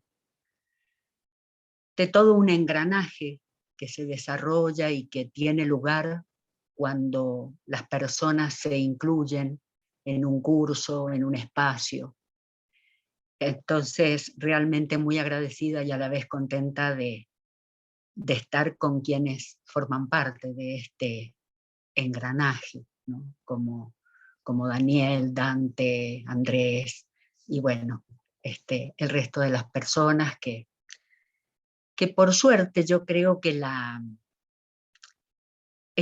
estos nuevos medios nos permiten un acercamiento. La pandemia realmente es lamentable, es terrible, pero también nos ha permitido estar muy cerca de quienes están lejos en apariencia. Y eso es importante, y la verdad es que creo que es una de las herramientas que, además de lo presencial, vamos a poder seguir utilizando. Cuando yo empiezo a pensar, o cuando nosotros los familiares pensamos, hablamos de los juicios, en realidad tenemos que irnos más atrás. Tenemos que empezar por cómo es que nos vimos involucrados en todo esto. Y nos vimos involucrados en los primeros momentos de los secuestros de nuestros familiares, porque se nos ocurrían a casi todos las mismas cosas: ir a la policía, ir al comando, ir al obispado, ir al juzgado. En todas partes rebotábamos, pero mi papá, por ejemplo, pensaba que en la justicia lo iban a escuchar. Entonces era como saber que había que presentar un habeas corpus. Empezábamos por ahí. Empezábamos en el caso de mis viejos, por ejemplo, yo tenía una cierta idea, pero ellos empezaban a preguntarse qué era un habeas corpus. Y bueno, con una mínima explicación que nos daba algún abogado que circunstancialmente pasaba por nuestra vereda y nos decía: lo que ustedes tienen que hacer es buscarlos ustedes, porque a ustedes se le perdieron. Así nos contestó un señor. Y hacer un habeas corpus. Entonces, lo del habeas corpus significó muchísimo, presentar el habeas corpus y el segundo y el tercero, y a medida de eso nos íbamos juntando con el resto de personas que padecían la misma situación trágica y que nos reconocíamos, porque en el obispado nos vimos, por ejemplo, y había una chica con un nenito como yo, o había un matrimonio más grande con un nene chiquito, y entonces nos pasábamos un papelito con un teléfono, con todo el terror de a ver a quién le estábamos dando el papelito, porque éramos perseguidos. Pero nos fuimos juntando con familiares y entonces ya no eran habeas corpus, se nos ocurrían, no el habeas corpus individual por cada uno de nuestros familiares, sino en conjunto. Hacíamos habeas corpus en conjunto, habeas corpus por las chicas, habeas corpus por... Y la justicia de aquel momento y de ese lugar en Mendoza nos contestaba bestialmente, y retirábamos la respuesta del habeas corpus de un gancho de carnicería que estaba colgado en la oficina donde íbamos. Yo, para después sacarme ese gancho de encima, le escribí un poema, ¿no?, al gancho, porque la verdad es que pensé: qué triste el papel que le ha tocado. Y nos cobraban las costas, o intentaban cobrarnos las costas, cosa que, además de ser perseguidos y además de haber perdido a nuestros familiares y no encontrarlos, éramos recontrapobres. Todos, era una etapa tremenda. Entonces, recibir además eso, que la justicia nos dijera que teníamos que pagar las costas, era otra forma de martirizarnos, ¿no? Porque, ¿con qué? Nunca nos la cobraron, pero siempre estuvo así, pendiente, como en qué momento vienen y qué vamos a hacer. Esto de los habeas corpus fue, en el caso de mi familia, mi primer esposo, Rubén Bravo, desaparece, lo secuestran el 21 de octubre del 76. Entonces, a los 2 días presentamos habeas corpus. El 24 de noviembre del 76 secuestran a mi hermano Marcelo. Entonces, ya era el segundo de esta familia y de este lugar, presentamos habeas corpus. Y a los días secuestran a Adriana Bonoldi, la esposa de mi hermano, que estaba embarazada. Presentamos habeas corpus. Nosotros militábamos en el Partido Revolucionario de los Trabajadores, y yo la verdad es que creía que nunca nos iban a ayudar desde ningún lugar del Estado. Los más grandes, o en este caso de mi familia, mis viejos, mi papá, él pensaba que sí, él creía en la justicia. Entonces era muy duro recibir estas respuestas. Pero como nos fuimos juntando, como fuimos teniendo esta base colectiva de sostén, creo que pudimos transitar todos los espacios posibles. Por un lado, de ilusión, de la ilusión de requerirlos con vida, de buscarlos con vida, de encontrarlos con vida, y de tener esa fuerza que nos dábamos sin decir nada. Nunca lloramos entre nosotros, ni nos juntábamos para inventar acciones que nos llevaban a recorrer los distintos lugares nuevamente, semana tras semana, y llegar hasta el Papa.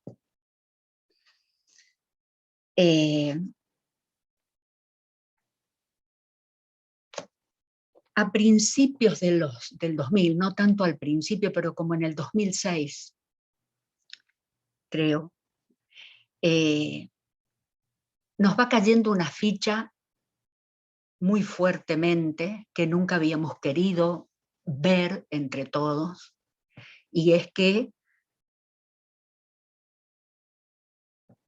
en realidad no volvían más, en realidad los habían matado. Entonces, la búsqueda empezó a hacerse en aquellos lugares donde podían estar, y en el caso de Mendoza fue en el cuadro 33 del cementerio de Capital. Y el lugar que tuvo para nosotros, el espacio que nos dio, la ayuda que nos dio Dante, su papá, fue muy grande para organizar y cruzar esos datos. ¿Y por qué lo nombro a Dante en eso? Porque a familiares concretamente esa actitud, fue una respuesta de defensa. Alguien nos defendía, alguien de la justicia nos creía, nos ayudaba.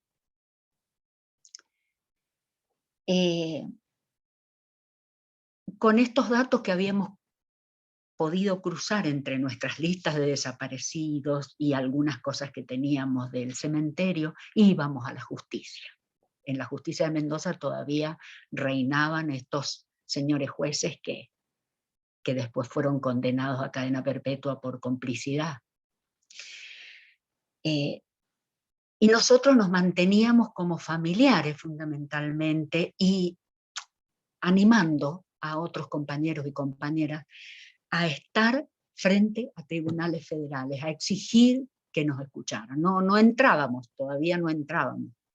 O entrábamos de a uno, o entrábamos con Isabel Winchul por esto del cuadro 33, nos pasábamos horas explicando lo mismo, horas,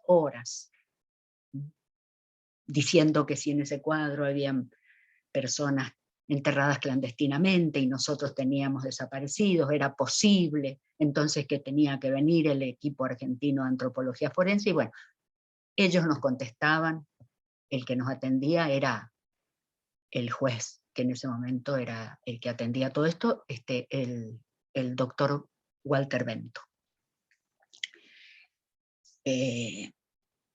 Bueno, hoy es muy claro porque Walter Bento no nos iba a dar ninguna respuesta, está acusado de malversación de fondos, de cosas tremendas, terribles. Y entonces también ahí, recién ahora, varios años después, a uno sigue comprendiendo, sigue dándose cuenta de cosas. Bueno, dentro de la justicia eran como individualidades, eran personas que nos ayudaban. Dante, Omar Palermo, que en aquel momento era fiscal, Romina Ronda, Patricia Santoni, eran personas, pero se abrían como puertitas dentro de la justicia, y nosotros que los íbamos conociendo personalmente, tratábamos de transmitir a otros compañeros como se va a poder, y seguíamos de a poquito adentrándonos a ese tremendo edificio. Ponían a la Policía Federal adelante de guardia, y entonces a un compañero se le ocurrió: lleguemos más temprano, llegábamos antes y subíamos un poco más las escaleras. Bueno, creo que llegamos a los juicios después de transitar todo esto. Los juicios, el segundo juicio en Mendoza se inicia casi simultáneamente con la venida de los antropólogos a Mendoza, después de toda esa lucha, ¿no? que bueno, es riquísima, es maravillosa, no es triste, amargante, es maravillosa.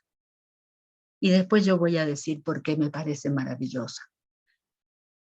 Pero nos fue acercando a los juicios, al juicio. A Isabel Winchul dijo, porque yo cuando iba a empezar el juicio y las excavaciones era como que no podía sentar en el piso. Y ella dijo, ¿sabes por qué? Porque es la primera vez que vamos a hablar de los compañeros, nos van a creer y vamos a poder verlos y tenerlos vivos. Porque cuando uno habla de las personas y cuenta las cosas de la persona, lo trae a la vida. Creo que esa es una de las cosas que han permitido los juicios a los familiares, ¿no? Traer a la vida, y tal vez por la forma en que fueron llevados por la fiscalía, por nuestros fiscales, que realmente son nuestros compañeros. Para mí son los compañeros que los otros compañeros nos empujaron a encontrar. Que se generó ahí algo tan grande, tan profundo, que por eso nos llamamos compañeros, ¿no? Porque compartimos el camino. Entonces, en esos juicios, al ir hablando, viéndolos, que no podíamos entrar con sus fotos, que después conseguimos entrar con sus fotos, estábamos todos.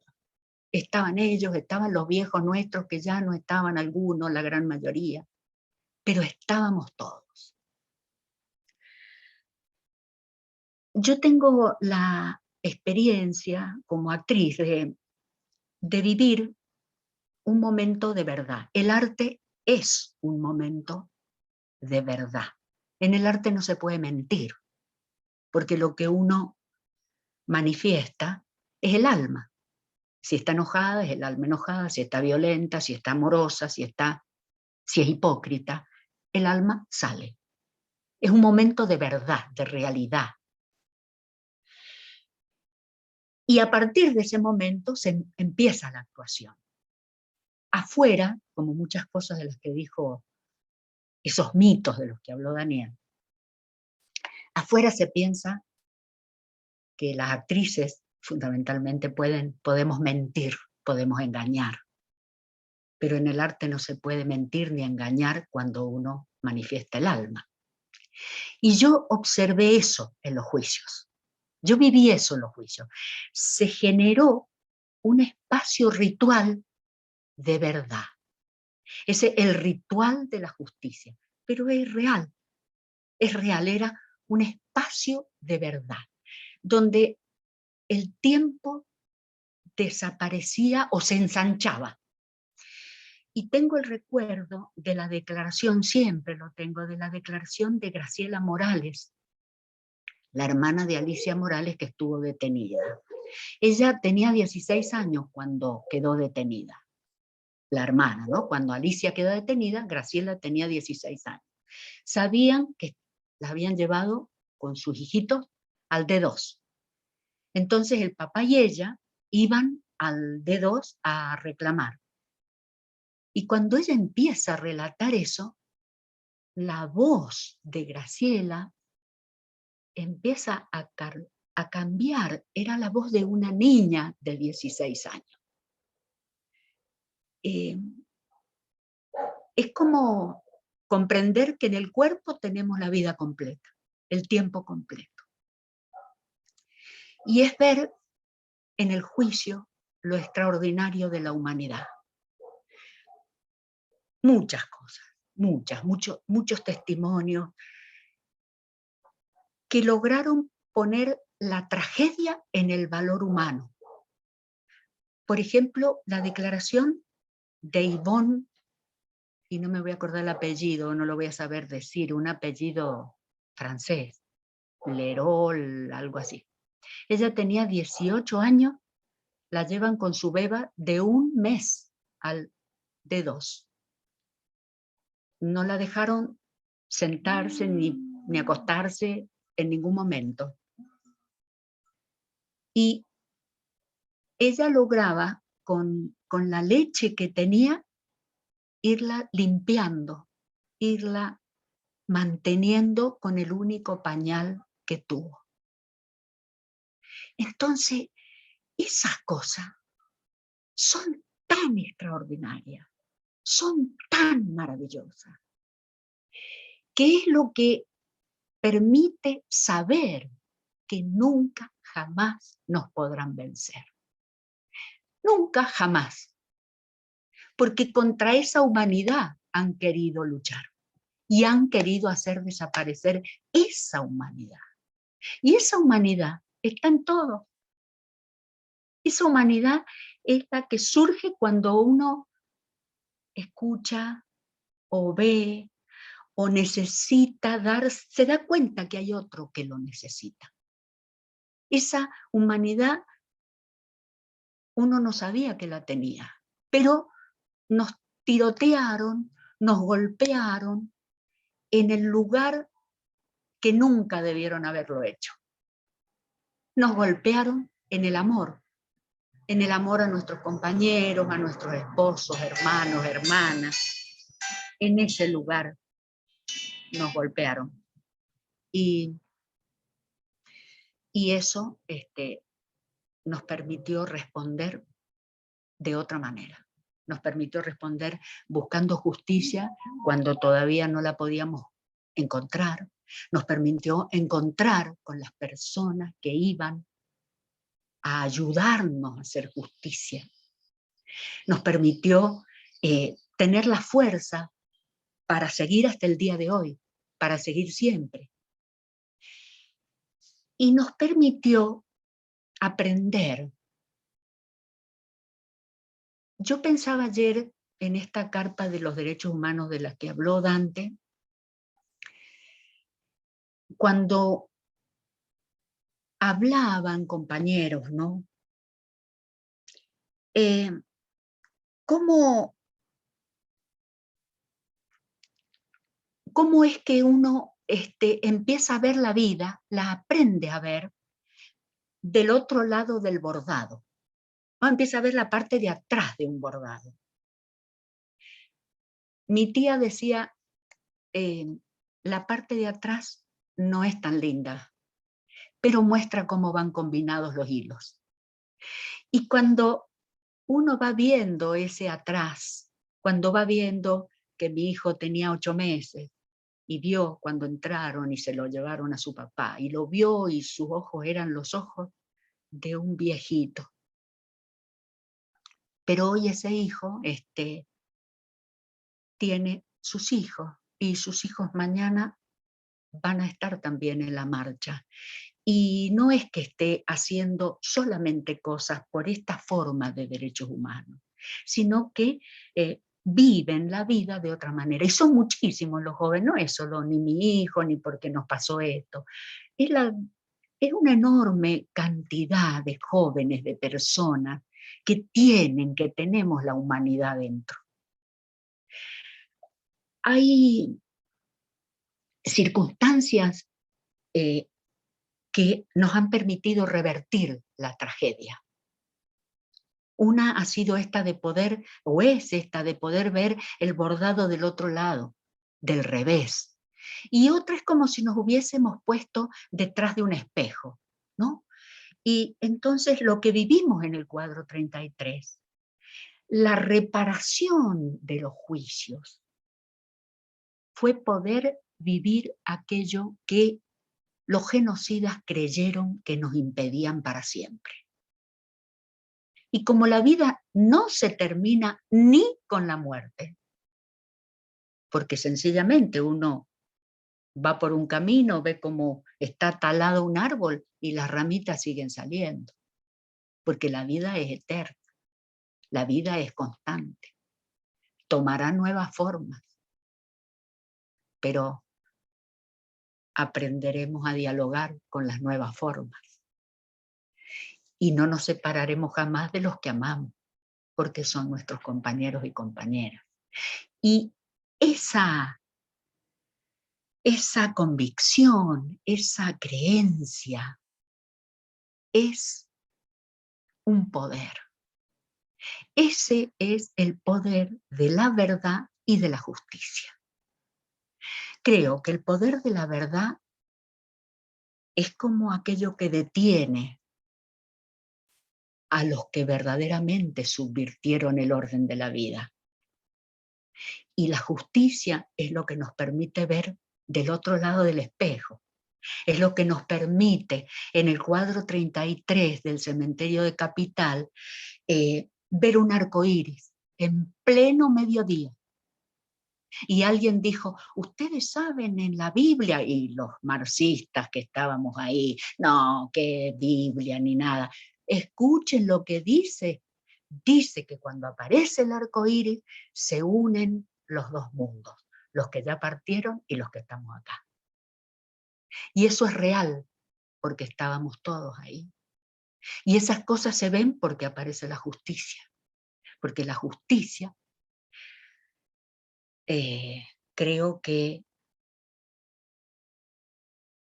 en este plano de esta vida nos hace ver algunas grandes cosas que a veces parecen pequeñas, pero que son grandes, extraordinarias, por el valor, por la constancia, por la honestidad, por todo lo que pudimos hacer hasta hoy y vamos a seguir haciendo. Pero por otro lado también nos recuerda que nos parecen pequeñas porque hay justicias más grandes. Yo no creo en un Dios, pero sí sé que la vida es más ancha, que la naturaleza constantemente nos dice cosas, que hay diversas e infinitas dimensiones de vida y que lo único que cambia es la forma. Y que poder integrar todos esos cuerpos que nos unen es permitirnos estar acá conectados con España, conectados con tantos lugares, con tantas personas, y resulta que cada uno está, yo en la cocina de mi casa. Y sin embargo, estamos juntos, estamos integrados, estamos porque hemos decidido. Y eso lo decidieron los compañeros. Una vez, para una obra de teatro, escribí una cosita y se las quiero decir para agradecerles y para que nos agradezcamos que somos capaces de humanidad y de luchar y de aprender. Y entonces los compañeros saltaban al vacío y decían, ¿desde dónde nos reconoceremos? Y los otros le contestaban, desde el amor nos reconoceremos. Gracias.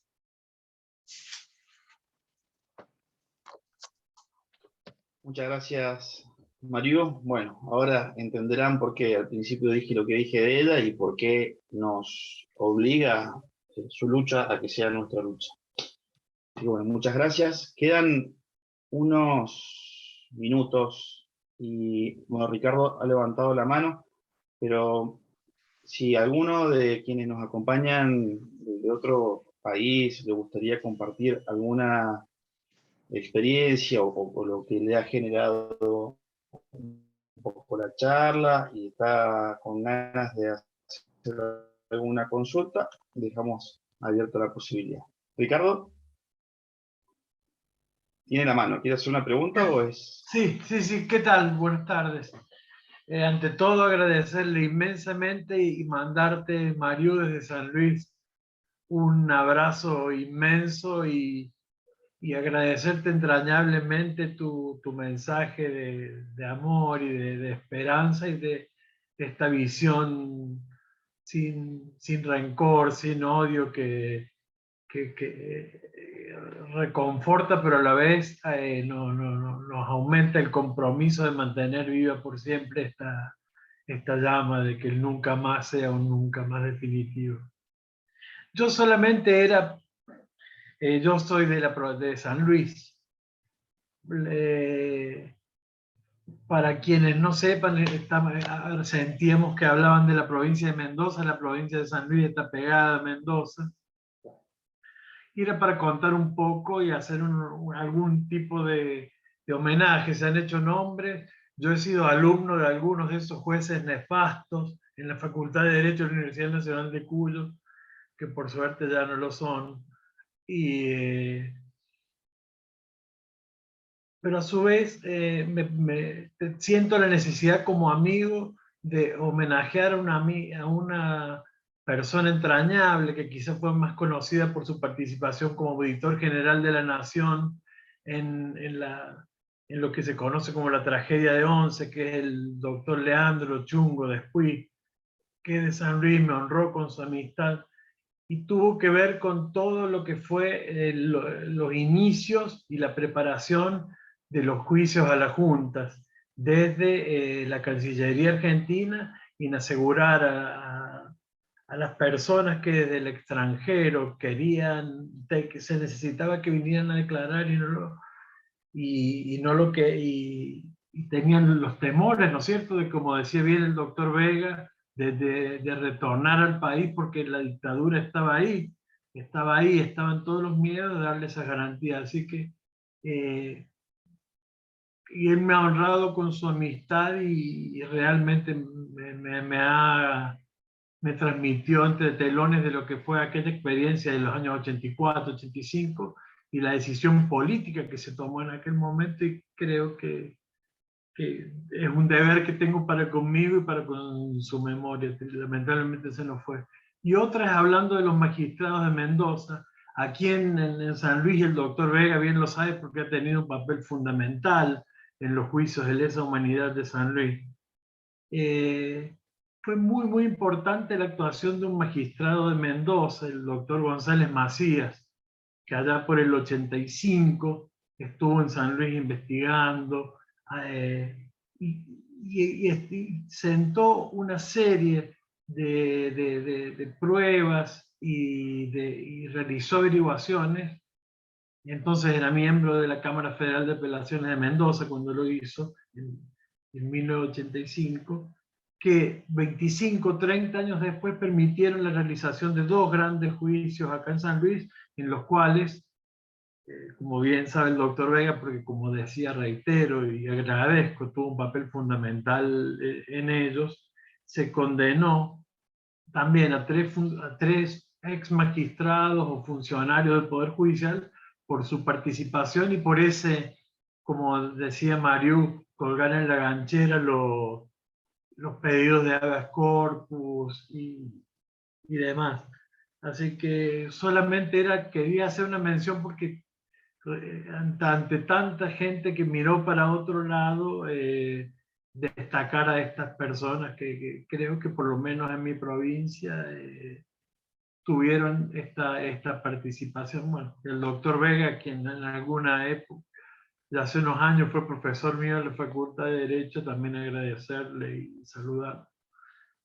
Muchas gracias y muy buenas tardes para todos. Muchas gracias, Ricardo. Cristian Torres había levantado la mano, pero no lo veo.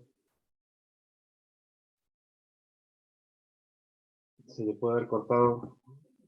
Bueno, ¿alguien quiere hacer algún comentario más? ¿Alguna pregunta? Si no, ya habiéndose hecho la hora, vamos a liberar. Yo estoy viendo acá en el chat, están dejando mensajes. Nosotros los chats los guardamos y se los vamos a enviar a los expositores.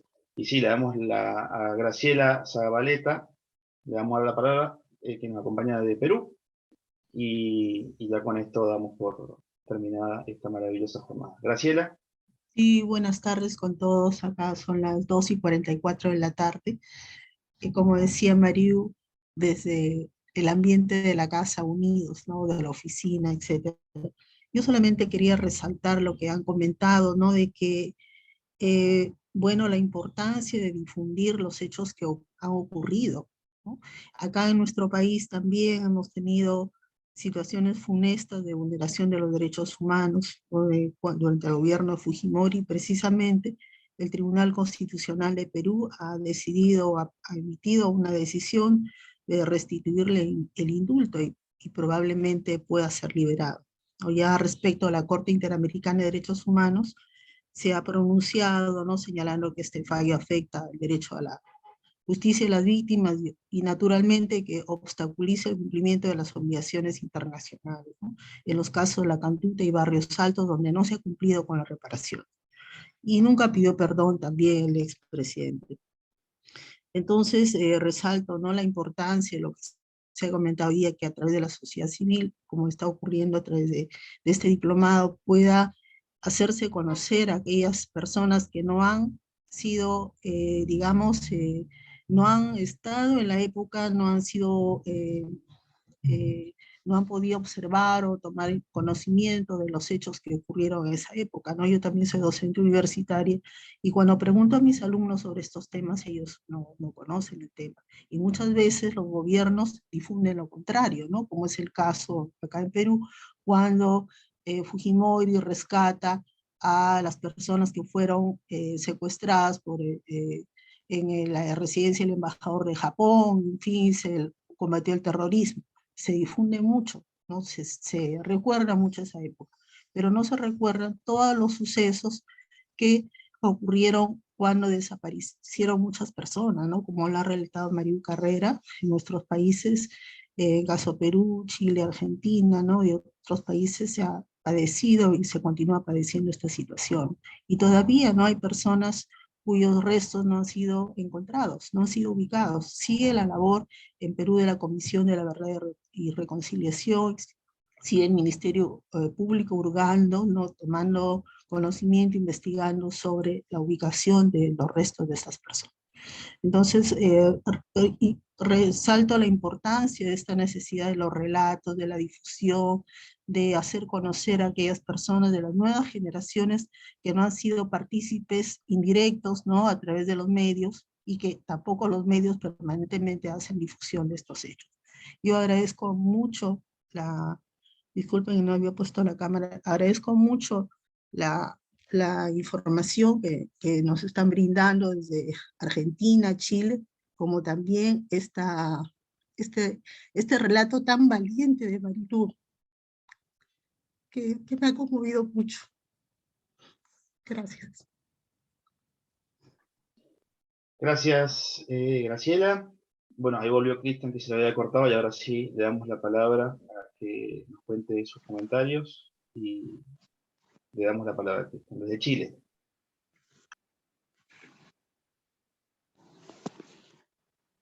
Profesor, ¿se me escucha bien? Sí. Bueno, en primer lugar, quisiera agradecer la exposición de los tres profesores. Realmente bueno, yo soy, digamos, me considero un poco como alumno antiguo del posgrado, la diplomatura de posgrado, ya que vengo del curso en litigación que se hizo anteriormente. Y pienso que esta es una de las clases más emotivas que hemos tenido. Al ver, ¿no es cierto?, los relatos que nos dan los profesores, uno se puede dar cuenta cómo los países, en este caso Chile y Argentina, se hermanan incluso en la tragedia.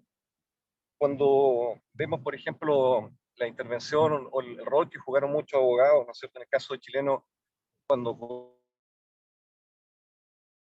empezaron a ocurrir todos estos crímenes, ¿no es cierto?, personalmente fueron como una gran inspiración para allá algunos colegas argentinos, quizás contemporáneos le dan, quizás les pasó lo mismo. También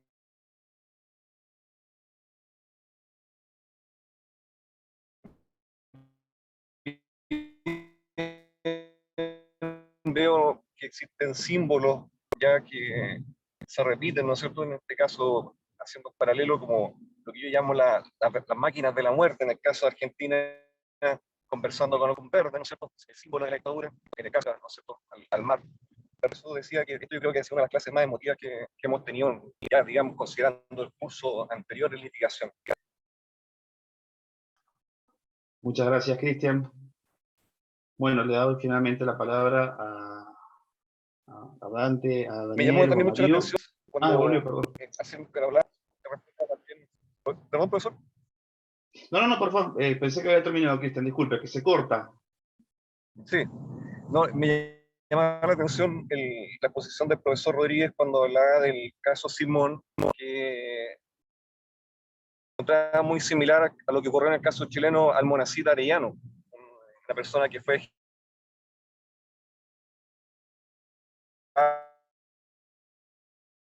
por organismos de la represión y que en definitiva trajo desde el punto de vista jurídico, ¿no es cierto?, la derogación de los hechos del decreto de ley 2191, la ley de, ¿ya?, que en definitiva establece que esta ley, ¿no es cierto?, lo establecido en la Convención Americana de Derechos Humanos, ¿ya?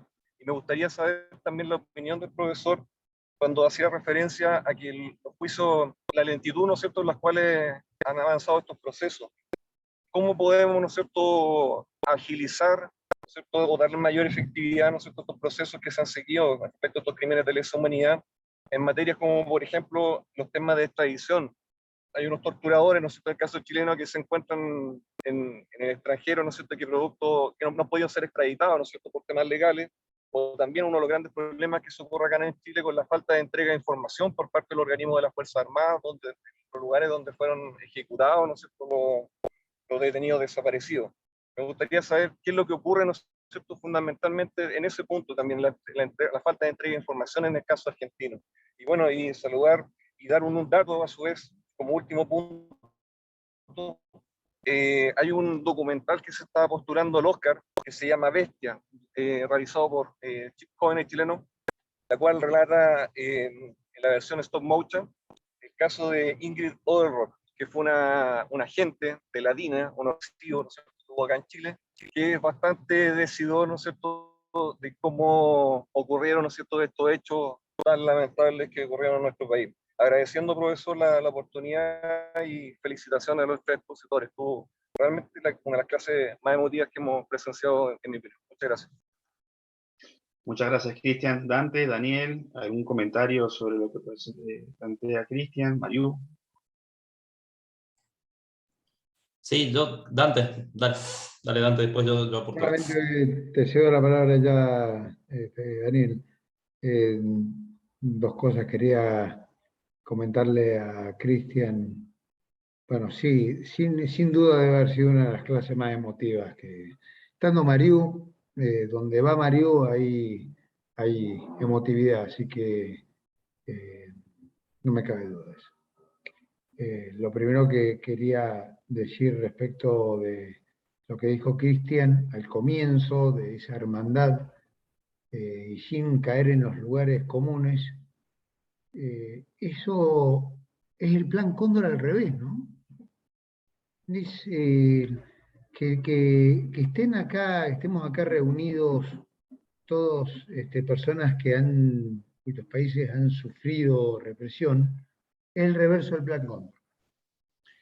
Que nos podamos identificar con un mismo fenómeno y con el combate a ese fenómeno y cómo revertir ese fenómeno, habla del fracaso de los perpetradores respecto de ese plan que pergeñaron y que cumplieron con una precisión quirúrgica, pero que al final no lograron su cometido. Eso por un lado. Por el otro lado, y en base a la pregunta que hiciste, yo ya dejo la palabra a Daniel, pero te quiero comentar, Cristian, que Argentina pasó también por esa etapa. En el gobierno, luego de la impunidad y cuando terminó el mandato, yo lo voy a nombrar, generalmente no lo nombro el presidente, pero acá lo voy a nombrar, el presidente Menem, los dos gobiernos posteriores, el interinato del senador Duhalde y el gobierno de la Rúa, implementaron una política contraria expresamente a la cooperación internacional, expresamente desde el Poder Ejecutivo, ante los pedidos de Europa, fundamentalmente de España.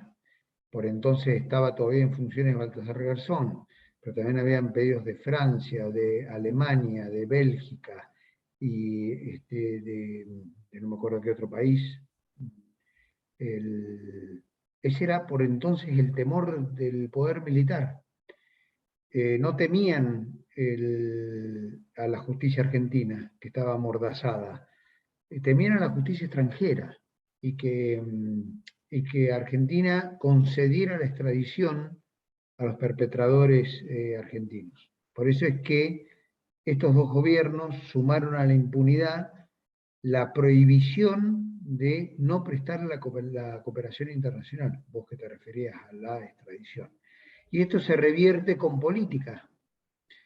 Y lo digo esto en un momento muy propicio en tu país, ¿no? Me parece que el presidente chileno, el actual, va a tomar nota de esto y va, tanto en relación a las Fuerzas Armadas chilenas, como en relación a los perpetradores chilenos que estén refugiados en el exterior, va a tomar nota de esto y lo va a revertir, porque eso se revierte con una decisión política.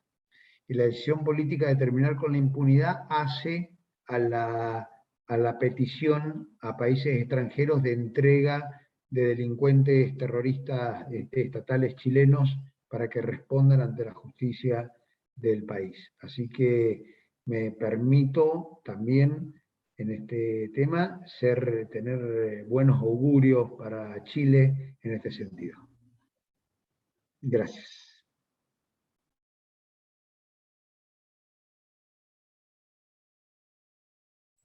Daniel. Sí, gracias, Andrés. Muy breve. Sí, primero compartirlo de Dante y esta visión optimista que tenemos del proceso que está atravesando Chile, que creo que ilusiona para todo el resto del continente americano. Me parece que ahí puede haber claramente, debería impactar sobre lo que ocurre en Chile con el juzgamiento de la dictadura pinochetista. Y pensaba también en esta lucha hermanada, en lo que decía Dante, de que estamos todos y todas acá de distintos lugares, y vos, Cristian, que mencionabas el caso del Almonacid de Arellano, ¿no? que se transforma en un caso señero para discutir después el control de convencionalidad, entre otras cosas, y uno puede pensar en Barrios Altos, cuando la escuchaba la compañera peruana, y uno piensa en que Barrios Altos es expresamente el caso citado por el fallo Simón en Argentina como uno de los argumentos centrales para determinar la invalidez de las leyes de impunidad. Entonces, digo, me parece que ahí está la clave, en las redes, la clave está en los pueblos.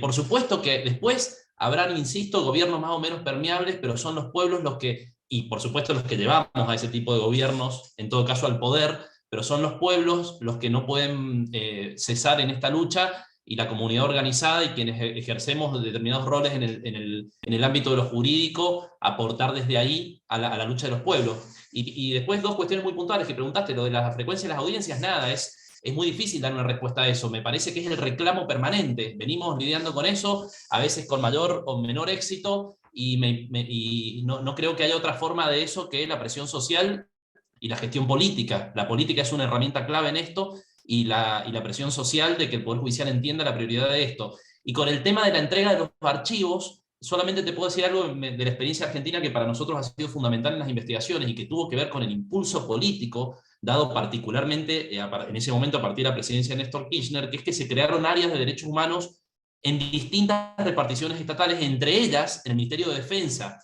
O sea, en el propio seno de las estructuras estatales vinculadas con las Fuerzas Armadas de Seguridad.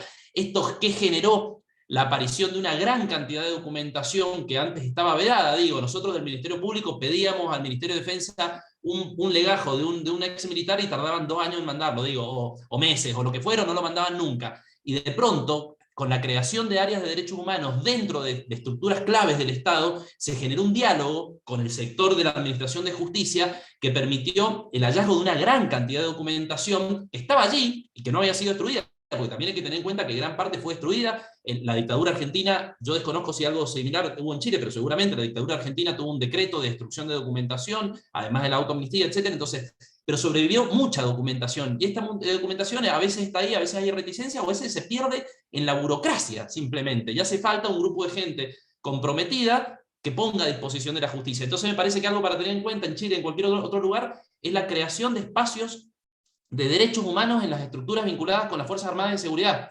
porque son claves en suministrar pruebas a los procesos judiciales. Nosotros después tuvimos gobiernos que licuaron estas dependencias, y esto fue un problema. Esto fue un problema porque claramente había un diálogo que se fue perdiendo. Entonces me parece que esto es algo que se puede tener en cuenta. Gracias. Gracias, Daniel. Mariú, ¿algo para cerrar? No, simplemente agradecerles a todos y valorar muy especialmente estos encuentros, porque realmente cuando uno se encuentra con el otro, con la otra, empieza a crecer la posibilidad de solucionar las cosas. Así que un abrazo muy grande, y mañana, en el Día de la Memoria, de la Verdad y de la Justicia, nos seguiremos fortaleciendo para seguir adelante. Gracias. Así es. Muchas gracias, Mariú. Muchas gracias, Dante. Muchas gracias, Daniel. Mañana, como dijo Mariú, es el Día Nacional de la Memoria por la Verdad y la Justicia. Desde aquí les pedimos a quienes están allá que pensemos en esto que nos plantea Dante, de seguir trabajando en el presente y ver cómo lo llevamos al futuro. Estos encuentros los vamos a seguir haciendo. Este es el primero de muchos, lo prometo. Y bueno, les mando un fuerte abrazo a todos y a todas.